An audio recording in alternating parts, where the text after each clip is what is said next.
Perkenalkan, nama saya Krisdayanti, NIM 19104168886, kelas A2 pagi, dosen Pak Ade Mursalin SEMM. Di sini saya akan menjawab pertanyaan yang diberikan oleh dosen saya. Yang pertama, sebutkan dan jelaskan apa dimaksud dengan manajemen pemasaran internasional menurut 3 para ahli. Jawabannya, definisi tentang pemasaran yang selalu berkembang. Berikut ini definisi pemasaran yang dikemukakan oleh beberapa ahli. Yang pertama, menurut Jiptono, pemasaran adalah suatu proses sosial dan manajerial di mana individu atau kelompok mendapatkan apa yang mereka butuhkan melalui penciptaan, penawaran, dan pertukaran segala sesuatu yang bernilai dengan orang kelompok lainnya. Menurut William J. Stanton, pemasaran yakni adalah sistem secara keseluruhan dari kegiatan-kegiatan bisnis atau usaha, yakni yang ditunjukkan untuk merencanakan, menentukan harga barang dan jasa yang sesuai, mempromosikan barang dan jasa, dan mendistribusikan barang dan jasa kepada konsumen dan bisa memuaskan konsumen. Pemasaran merupakan kegiatan tukar-menukar yang bertujuan untuk memuaskan keinginan manusia serta dalam arti bisnis. Pemasaran adalah sistem dari sebuah sistem kegiatan bisnis yang direncanakan, mempromosikan, dan mendistribusi jasa serta barang-barang pemuas keinginan besar. Menurut Kotler atau Armstrong, pemasaran yakni adalah sebuah proses manajerial yang dimana orang-orang yang berada di dalamnya memperoleh apa yang mereka inginkan atau mereka butuhkan melalui penciptaan dan pertukaran produk-produk yang ditawarkan dan nilai produknya kepada orang lain. Soal nomor 2. Jelaskan mengapa mahasiswa perlu mempelajari manajemen pemasaran internasional. Jawabannya, salah satu alasan mendasar kenapa belajar pemasaran, karena pemasaran mempunyai peran yang sangat besar dalam pertumbuhan dan perkembangan ekonomi. Sebagai mahasiswa yang memiliki peran sebagai agen of change, social control, dan iron stock, kita dituntut untuk mempelajari semua aspek yang ada. Pemasaran merangsang penelitian dan ide-ide baru yang akan menghasilkan barang dan jasa baru yang inovatif. Pemasaran juga memberikan pelanggan banyak pilihan dalam memenuhi kebutuhan mereka, dan apabila pelanggan puas dengan produk yang digunakannya, maka produsen produk tersebut akan membuka lowongan pekerjaan baru bagi masyarakat. Manajemen pemasaran memberikan gambaran pada mahasiswa tentang bagaimana cara melakukan kegiatan perencanaan, analisis, dan pengendalian terhadap kegiatan pemasaran atas pokok ataupun jasa yang dihasilkan oleh manajemen perusahaan. Pemahaman terhadap pasar sangat penting agar dapat memilih dan menetapkan keputusan-keputusan pemasaran efektif atau tepat sesuai dengan sasaran pasar yang ingin dituju oleh perusahaan. Selain daripada itu, dengan mempelajari manajemen pemasaran, mahasiswa akan dapat mengenali persoalan-persoalan yang dihadapi oleh perusahaan dalam kegiatan memasarkan produknya pada pasar sasaran yang dituju. Sekarang kita dapat mengetahui bahwa pemasaran mempunyai peran yang sangat penting dalam memenuhi kebutuhan konsumen yang akan barang dan jasa, atau lebih tepatnya menciptakan kepuasan pelanggan. Konsep pemasaran sepertinya mudah dipahami, namun sangat mudah disalah-artikan menjadi pola berpikir yang orientasi produksi. Semua bisa dipelajari bukan hanya dari buku atau dari orang yang cakap, namun kita bisa pelajari dari lingkungan kita, baik dari melihat bagaimana cara pedagang menjual dan memarketingkan produk mereka, bagaimana perusahaan mempromosikan, bagaimana instansi pemerintah sekarang mulai melakukan marketing. Mahasiswa dituntut agar belajar tidak hanya dari buku, tetapi juga dari lingkungan bisa dengan cara melihat bagaimana marketing dijalankan. Kita amati dan pikirkan agar kita mendapat pengetahuan aplikatif tentang marketing yang dapat berguna untuk kehidupan. Alasan penting lainnya kenapa kita harus belajar manajemen pemasaran adalah karena pemasaran mempengaruhi hampir semua aspek kehidupan kita sehari-hari. Beberapa kursus mungkin sangat menarik untuk para mahasiswa ketika kita memutuskan untuk mengikutinya, namun kemudian tidak relevan lagi dalam dunia nyata. Namun tidak demikian halnya dengan pemasaran. Kita akan menggunakannya di sepanjang hidup Anda. Selain itu, dalam belajar marketing, kita sebagai pelanggan membayar aktivitas pemasaran yang telah dilakukan oleh perusahaan. Pada ekonomi nyata, biaya aktivitas pemasaran bisa mencapai 50% dari harga yang kita bayar untuk suatu produk, bahkan bisa jadi lebih besar dari itu. Kenapa kita perlu belajar pemasaran adalah kenyataan bahwa banyak sekali jenjang karir yang menarik dan menjanjikan di bidang pemasaran. Pemasaran sering menjadi jalan menuju puncak karir seseorang. Apalagi mahasiswa yang berpendidikan tinggi pasti ingin mencari pekerjaan yang menjanjikan.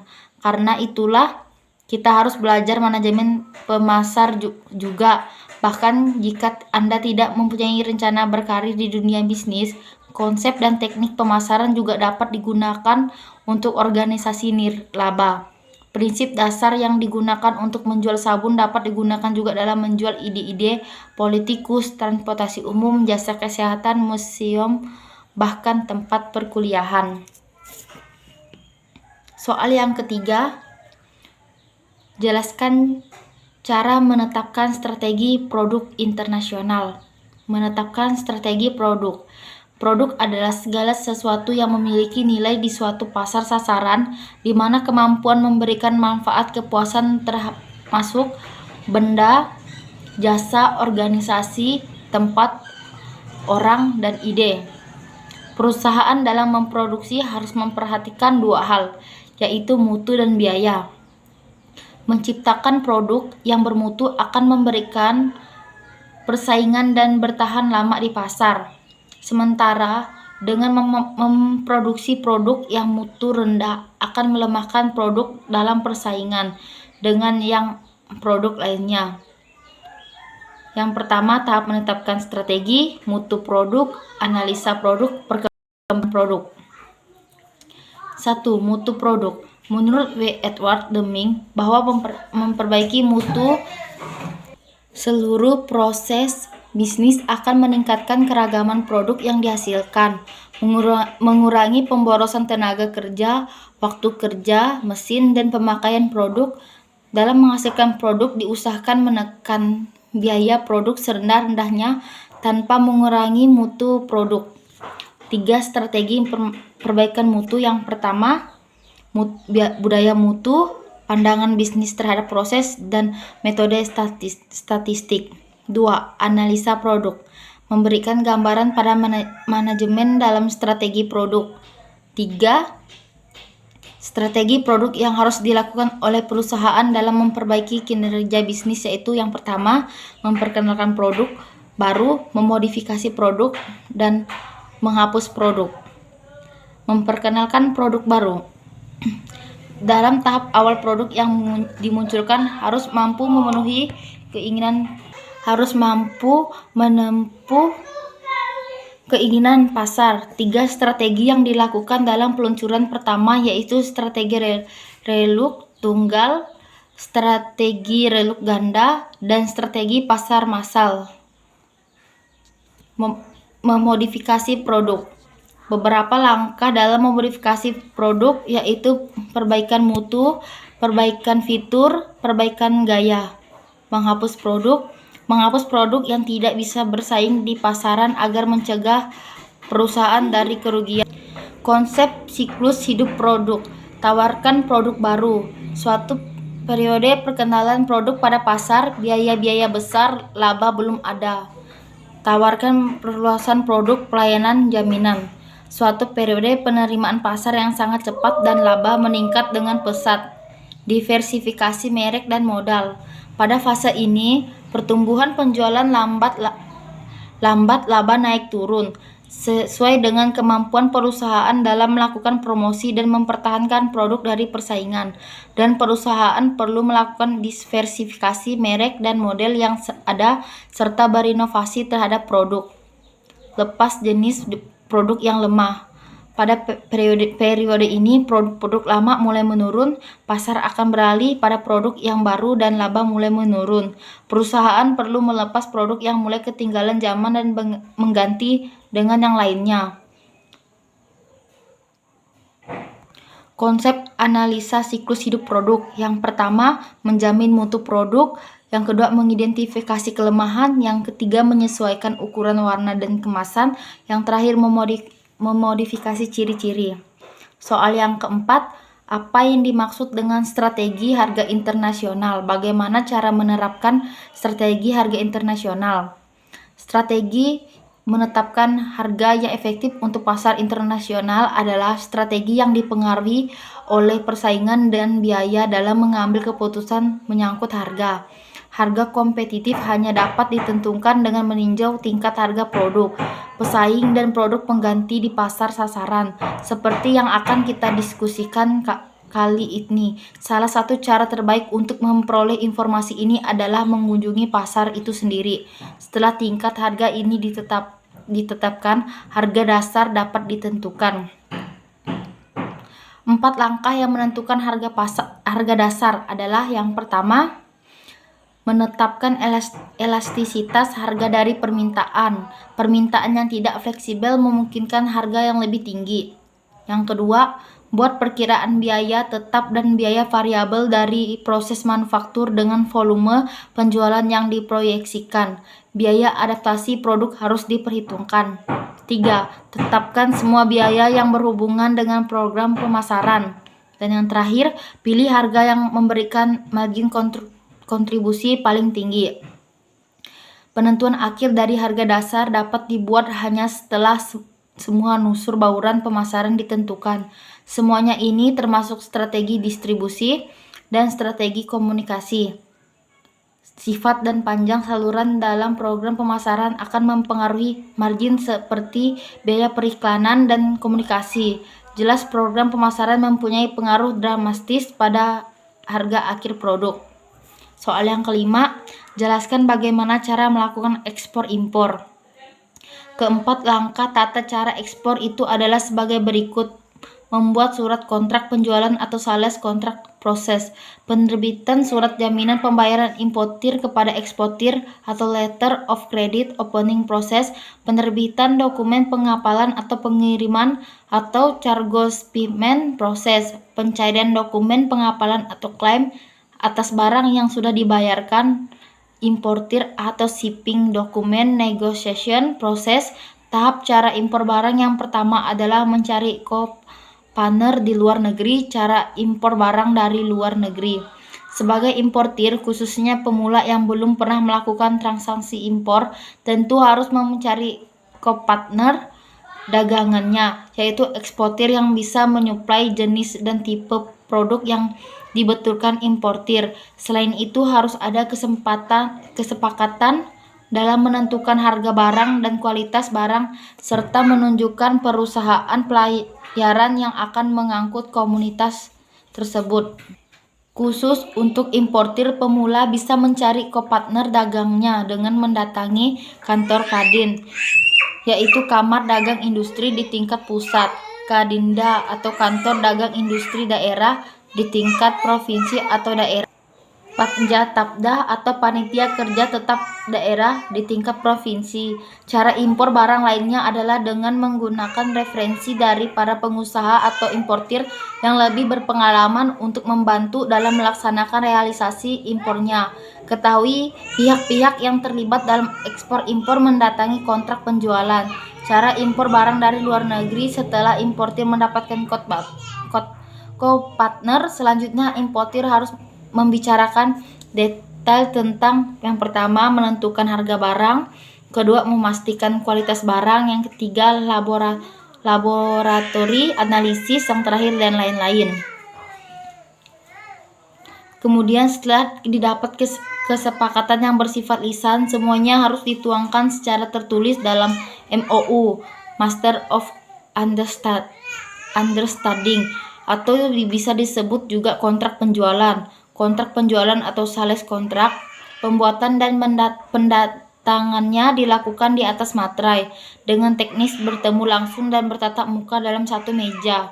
Transaksi ini harus sama-sama menguntungkan bagi kedua belah pihak.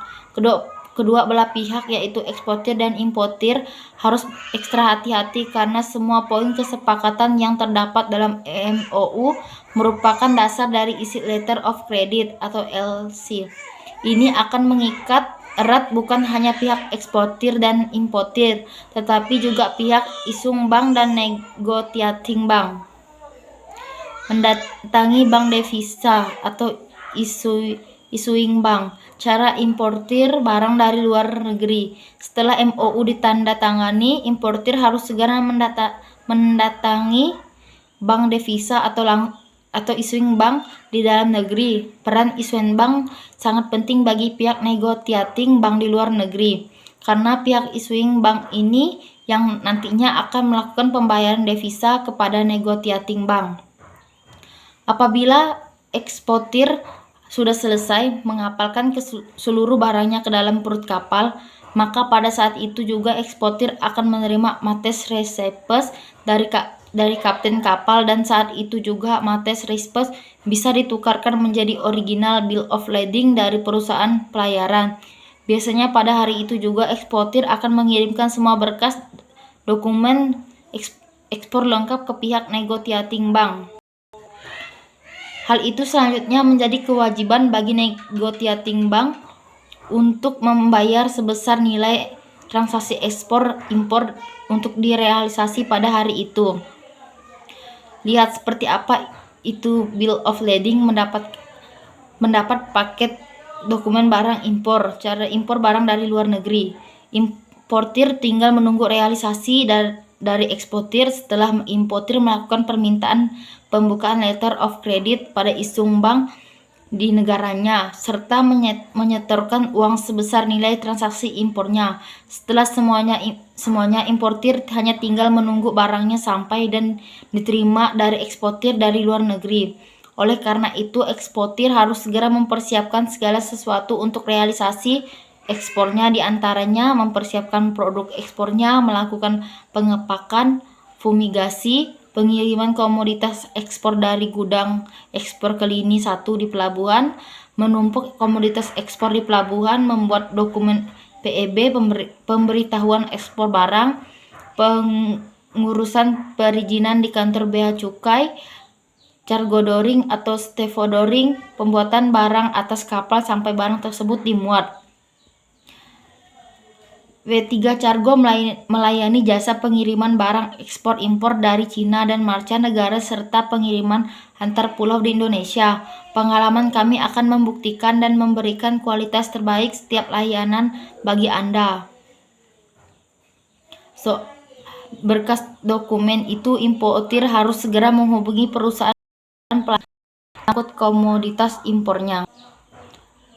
Berdasarkan berkas dokumen impor yang diterima dari luar negeri, importir harus segera melaporkan barang impornya ke kantor bea cukai dan cara membuat PIB atau pemberitahuan impor barang. Dokumen ini dibuat rangkap 5 dan diberikan ke kantor bea dan cukai secara manual ataupun elektronik. Hal-hal yang dilaporkan dalam PIB meliputi volume barang, ukuran barang, jenis barang, harga barang persatuan, kondisi barang, apakah CIF atau VOB atau C dan F atau yang lainnya. Selain itu harus dilaporkan juga nama perusahaan pelayaran pengangkut dan nama kapal pengangkutnya. Tujuan pengeluaran barang importir: diimpor untuk dipakai, diimpor sementara, ditimbun di tempat penimbunan berikat, diangkut ke tempat penimbunan sementara di kawasan pabean, barang impor diangkat terus, barang impor diangkat lanjut, teknik barang impor diekspor kembali. Dokumen untuk pengeluaran barang impor: pemberitahuan impor barang tertentu, custom declaration, pencacahan dan pembabaian kiriman pos, pemberitahuan lintas batas, lebih jelas tentang kepabean pengangkutnya. Soal nomor 6. Coba buka YouTube dan www.youtube.com dan tulis pemasaran internasional dan pemasaran global ref isi kedua video yang ditonton. Pemasaran internasional adalah kinerja kegiatan bisnis yang dirancang untuk merencanakan, menetapkan harga, mempromosikan, dan mengarahkan aliran barang dan jasa perusahaan kepada konsumen atau pengguna di lebih satu negara untuk mendapatkan keuntungan. Satu-satunya perbedaan antara definisi pemasaran domestik dan pemasaran internasional adalah bahwa dalam kasus terakhir, kegiatan pemasaran internasional berlangsung di lebih dari suatu negara, sedangkan pemasaran domestik dilakukan oleh para pelaku bisnis yang masih berada dalam satu wilayah negara. Semisal pemasaran dilakukan dari perusahaan yang berada di Jakarta ke perusahaan yang ada di Surabaya, meskipun berbeda domisili, pemasaran yang dilakukan masih berada dalam satu kawasan negara, yakni Indonesia. Jadi pemasaran seperti ini dinamakan dengan pemasaran domestik atau pemasaran dalam negeri. Bandingkan dengan pemasaran internasional yang semisal dilakukan dari negara Australia ke negara Amerika Serikat. Pemasaran yang berlangsung di sini melibatkan dua negara berbeda, yaitu Australia dan Amerika Serikat. Oleh sebab itu, pemasaran ini dikenal dengan nama pemasaran internasional, sebab pemasaran produk dan jasa terjadi di jalur lintas antar negara. Mudah bukan membedakan antara pemasaran internasional dengan pemasaran domestik? Sesungguhnya bukan suatu masalah apakah perusahaan Anda melakukan pemasaran domestik ataupun pemasaran internasional, atau bahkan keduanya.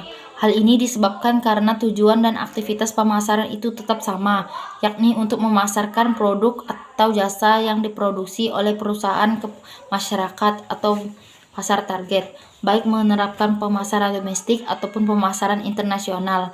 Perusahaan Anda akan tetap bisa mendapatkan keuntungan dengan menjual produk atau layanan di wilayah geografis yang memiliki permintaan terhadap produk. Jika perusahaan Anda memiliki sumber daya yang sangat memadai untuk mengembangkan pasar hingga ke luar negeri, maka tidak ada salahnya untuk melangsungkan aktivitas pemasaran dan perdagangan internasional. Pengertian pemasaran global. Pengertian umum pemasaran global adalah suatu produk untuk mengutamakan sumber daya manusia, aset fisik, uang, dan tujuan dari suatu perusahaan demi memperoleh potensi dan demi mengambil tindakan atas adanya ancaman pasar global. Kegiatan pemasaran ini juga sering disebut sebagai pemasaran bergensi yang dilakukan di seluruh dunia. Potensi peluang dalam pemasaran global ini akan selalu terbuka untuk setiap pengusaha. Yang terpenting adalah pengusaha tersebut harus mampu menuangkan inovasi dan kreativitasnya dalam mengembangkan pasar, karena pengusaha yang kuat adalah pengusaha yang tidak akan mudah menyerah ketika ada tantangan bisnis yang begitu berat. Setiap tantangan dan kesulitan tersebut harus dijadikan sebagai suatu cambukan semangat untuk para pengusaha, sehingga bisnisnya akan dijalankannya bisa semakin maju dan berkembang lebih jauh. Karakter inilah yang sudah banyak diterapkan oleh setiap pengusaha maju di Indonesia. Soal yang ketujuh, bagaimana cara memasuki pasar luar negeri? Pada dasarnya, ada 6 cara yang berbeda di mana perusahaan masuk ke pasar internasional. Mereka mencakup yang pertama ekspor, yang kedua melalui proyek Turki, yang ketiga memberikan lisensi atau licensing, yang keempat memberikan waralaba, yang kelima membentuk usaha patungan, dan yang terakhir mendirikan anak perusahaan. Ekspor memiliki beberapa sejumlah keuntungan, terutama menghindari biaya pengaturan manufaktur di pasar luar negeri. Tetapi strategi ini juga memiliki kerugian biaya transportasi dan hambatan perdagangan internasional yang lebih tinggi. Untuk mengatasinya, perusahaan dapat menjalankan aliansi strategi untuk membentuk asosiasi dengan anak perusahaan pemasaran di negara tuan rumah. Proyek Turki adalah proyek ketika klien membayar kontraktor untuk merancang dan membangun fasilitas baru dan melatih personil. Proyek Turki adalah cara bagi perusahaan asing untuk mengekspor proses dan teknologinya ke negara lain dengan membangun pabrik di negara itu. Perusahaan industri yang berspesialisasi dalam teknologi produksi kompleks biasanya menggunakan proyek Turki sebagai strategi masuk. Strategi ini memungkinkan suatu bisnis internasional untuk terlibat dalam pasar luar negeri di mana mungkin ada larangan yang berkaitan dengan investasi langsung asing. Intinya, bisnis internasional hanya mengekspor kemampuan dan pemahaman prosesnya. Kelemahannya adalah ini mungkin secara tidak sengaja menciptakan pesaing di masa mendatang. Selain itu, ada kemungkinan pengambil alihan pabrik mereka oleh negara tuan rumah. Licensing. Pemberian lisensi atau licensing adalah pengaturan kontrak di mana pemberi lisensi menawarkan aset kepada perusahaan asing dengan imbalan royalti. Ini memungkinkan penerima lisensi baik secara eksklusif atau non-eksklusif untuk memproduksi produk pemilik lisensi untuk jangka waktu tertentu di pasar.